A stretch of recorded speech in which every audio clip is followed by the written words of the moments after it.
Throughout this course, we will be talking about different ways that you can make your graphs.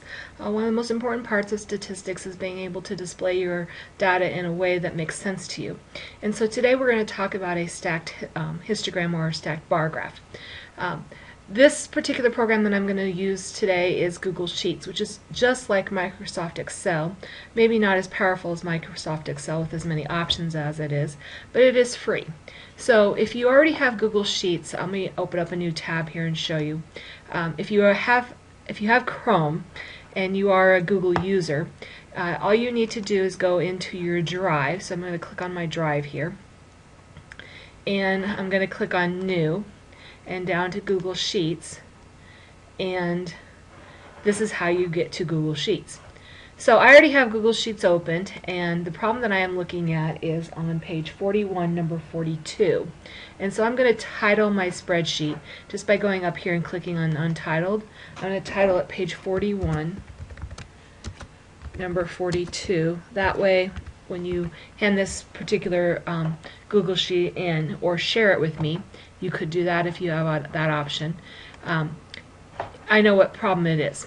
Okay, so what I have done is I have taken the data, which is on page 41 for number 42, and it's about a study by the University of Texas Southwestern Medical Center that examined 626 people to see if the increased risk of contracting hepatitis C was associated with having a tattoo. If the subject had a tattoo, researchers asked whether it had been done in a commercial tattoo parlor or elsewhere. And what you need to do is you need to create an appropriate graphical display. So like I said, we're going to do a stacked bar graph. And so what I have done is I have typed in the data that is in the table on the page 41 into my Google spreadsheet, and I already have that done. Notice what I have done though is I switched it around, because on my x-axis, when I make my stacked histogram, I want to have tattoo in a common parlor, tattoo elsewhere, or no tattoo. So whatever you want in your x-axis needs to be in this first column here, and then whatever you want on your y, whatever you want as your categories is going to be up top here. So my categories are going to be the two different colors of my stacked histogram are going to be has hepatitis C and no hepatitis C. And once we go ahead and get this graphed, you will see what I mean by that. So I want to do a histogram based on percentages. So I need to change this table just a little bit. So what I'm going to do is I'm just going to copy this. So I just highlight it, and I can go up to edit and copy, or I can do a shortcut, Control C will copy it. And I'm just going to paste it down here by Control V will paste it. So I have basically copied my exact table that I have over again, but I'm going to now change this to percentages. So the first thing that I want to do is I want to figure out the totals of these right here. So I want to figure out the total of each one of these columns. So down here below, I'm going to do a total of this first column. I'm going to go equal sign and then sum, we'll total it up, parenthesis, and then I'm going to highlight these three numbers because that's what I want to total together. So the total of that column is 43. And then what I want to do is I want to figure out the total of this column here. So I'm just going to go equal sum, and then same thing, parenthesis, and then I want to total this one, and then close my parenthesis. So the total of that is 583. And then I want to do the same total this way. So I want to go equals sum, and I want to sum both of these numbers up. And I'm going to do this for each one of these. So equals sum, and then I want to total this up. And one more. So equals sum, and then I want to total the 18 and the 495 up. I did a mistake here, so let's just delete this. So equals sum, and then 18 and 495, and so the total of that is 513. So then what I could do, if I want a total of all of this, just to double check that if I have my data in right, remember it was 626 people from the story problem in the book, is I could sum either the 43 and the 583, which I could very easily see that that's 626, or I could sum these right here and double check and make sure that that is 626 also. So my table is correct. So what I want to do is, again, I want to have percentages graphed here. So the only reason why I'm going to copy and paste this is so that you can see both of these tables up here again. So I'm going to do the same thing. I'm just going to copy and paste this data, and I don't necessarily need the totals to do this, but I just did the totals here, so I'm going to use them here in a second. And I'm going to go Control V and paste my original table again. Alright, so the first thing that I want to do is I want to change these to percents. So in my first percentage in Tattoo and Common Parlor, I want to find the percentage of 17 out of the total that has a tattoo in a commercial parlor is 52. So I'm going to go here, I'm going to go equals 17 out of 52, and then I'm going to multiply it by 100 to change it to a percent. So that is 32.69%. So then I'm going to do the same thing with the next one here, that tattoo elsewhere. I'm going to take and change that to a percentage. So I'm going to take 8 out of 61, so equals 8 divided by 61, and I'm going to do multiply by 100, and that is 13.11%. And notice I'm using these row totals right here to do that.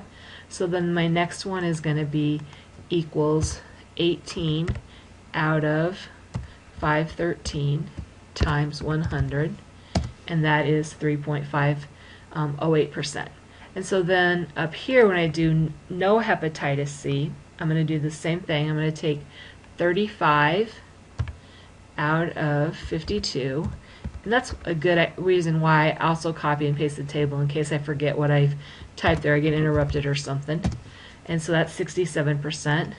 And then the next one is 53 out of 61 times 100, and that is 86%, 0.88%. And then the last one is 495 divided by 513 times 100, and that is 96%. Okay, so finally what I want to do is I want to make my segmented bar graph. So I want to highlight this right here, and then I want to go up to, and I can either go Insert Chart, or I can use the shortcut over here, Insert Chart. So I'm going to go Insert Chart, and there's lots of different options that you have here for charts. Just to talk about the different options that you have here, I mean, you have line graphs, you have bar graphs, both vertical and horizontal, you have scatter plots, you have pie graphs. And this chapter talks about pie graphs for categorical data. We'll do scatter plots sometime. We could possibly, but bar graphs, either vertical or horizontal, would be an option that you could choose here. What I'm going to do is I'm going to choose a vertical bar graph, and again I want a stacked bar graph, so I'm going to choose this second option, and then I'm just going to hit Insert. Okay, so I'm just going to drag this out of the way here, and you see that my bar graph here on this side right here is out of 100 because all of these are percentages. And what I can do is, if I don't like the colors, I can change the colors of these. I'm just going to leave them blue and red. I can change my chart title. So in this particular problem, this is, I could call this like tattoos and hepatitis C. Hepatitis, let's see, HEPATITIS, hepatitis C. I could, oops, didn't take.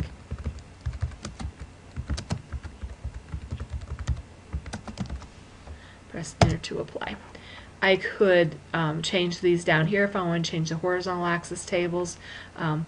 But basically what I'm looking for is you have a nice scale on the vertical axis, you have the horizontal axes labeled, you have a key here that tells me what color's what, and you have a title. And you don't have to get too carried away, we just want a quick graph here.